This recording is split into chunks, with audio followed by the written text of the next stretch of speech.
You wake up. You don't know what language your government speaks. Your neighbor? Czech. Your postman? Hungarian. Your boss? Austrian. The street signs are in German. Half the people can't read them. This is the heart of Europe, and it's about to explode. Welcome to Austria-Hungary, an empire built on one fatal mistake. It tried to chain together a dozen nations who despised each other, and when war came, it shattered like glass. But here's the twist. It almost worked. Vienna, 1848. Europe is burning. Emperor Ferdinand, sick, weak, watches his empire tear itself apart. Hungarians want out. Czechs want freedom. Italians are fighting in the streets. The empire is 600 years old. But right now, it has days. So the Habsburgs replace Ferdinand with his nephew, 18 years old, Franz Joseph. He's just inherited a nightmare. 11 ethnic groups, 11 languages, 11 dreams of freedom. Franz Joseph's solution? Force. Send the army. Crush the rebels. Hang the leaders. By 1849, order restored. But nothing is solved. For 15 years, Franz Joseph rules by fear alone. Secret police, censorship, military governors. It's exhausting, it's expensive, and it's failing. Then 1866 arrives. Austria goes to war with Prussia. Should be even.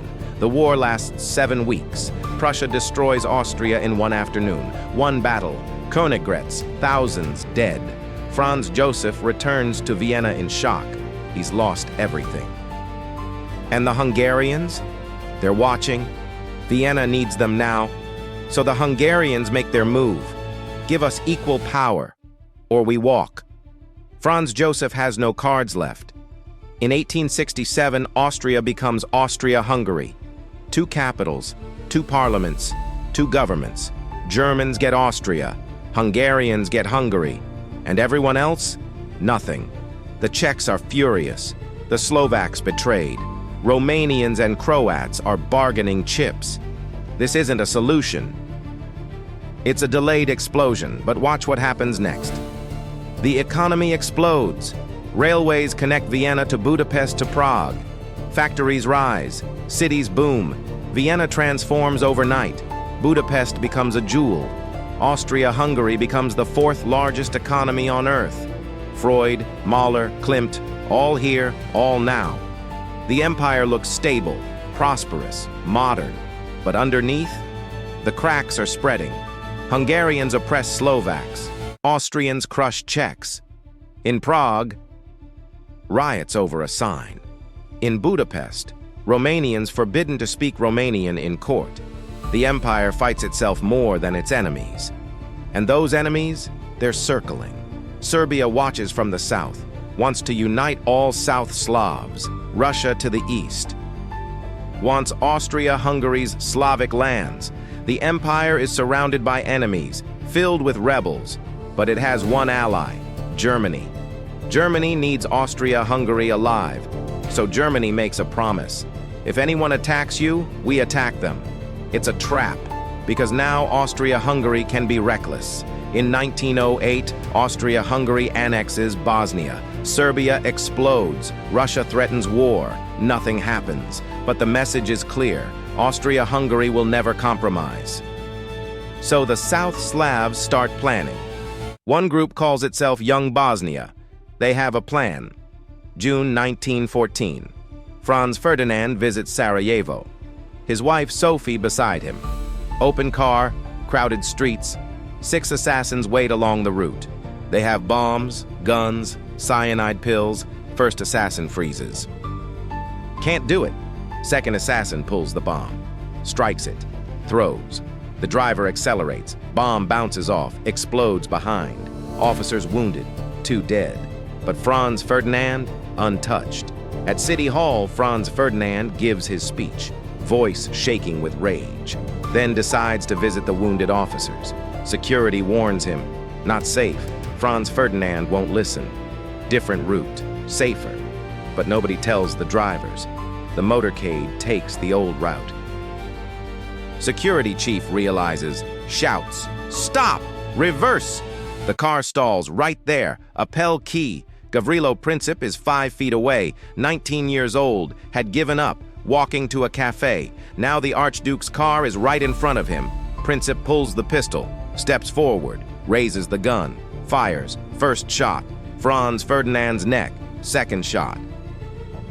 Sophie's abdomen. They slump together, holding each other. He dies minutes later. One wrong turn, 2 bullets. Everything changes. Austria. Hungary wants blood.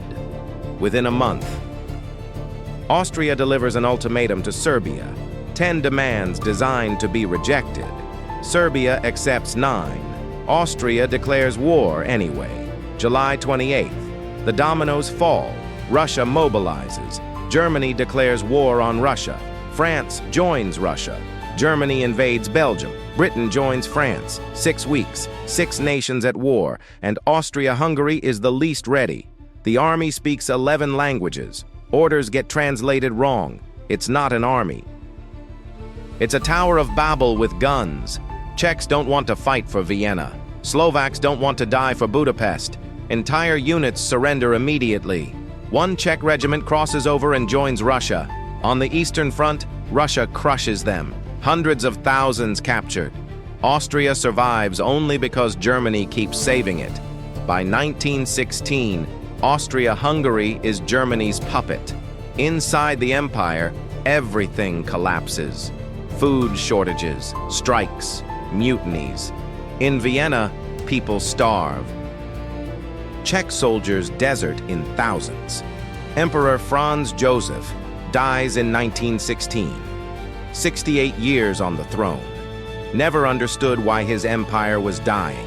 By 1918, the war is lost, and the ethnic groups see their moment. Czechs declare independence, Slovaks join them, Poles break away, South Slavs create Yugoslavia, Hungary declares independence from Austria. 2 weeks, the empire simply ceases to exist. 11 nations just walk away, because there was never a reason to stay. But nobody wins. The new nations immediately fight over borders. 20 years later, Hitler annexes Austria, invades Czechoslovakia, crushes Yugoslavia. The collapse doesn't bring peace. It creates a vacuum. So why does this matter now? Austria-Hungary is the perfect case study.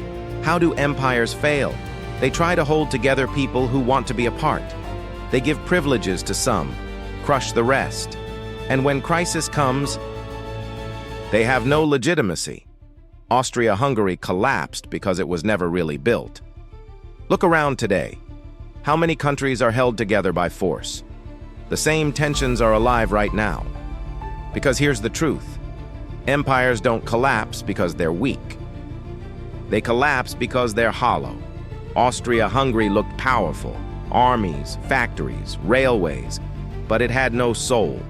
When the test came, there was nothing worth dying for. You can't hold people together with bayonets. You can't force unity. You can't delay problems forever. Austria-Hungary tried to be an empire in an age of nations. And when it shattered, the pieces didn't mourn. They celebrated. Because the empire's greatest crime wasn't cruelty. It was irrelevance. Nobody needed it. Nobody wanted it. And in the end, nobody saved it. That's how empires die. Not with a bang, with a shrug. And the map just moves on.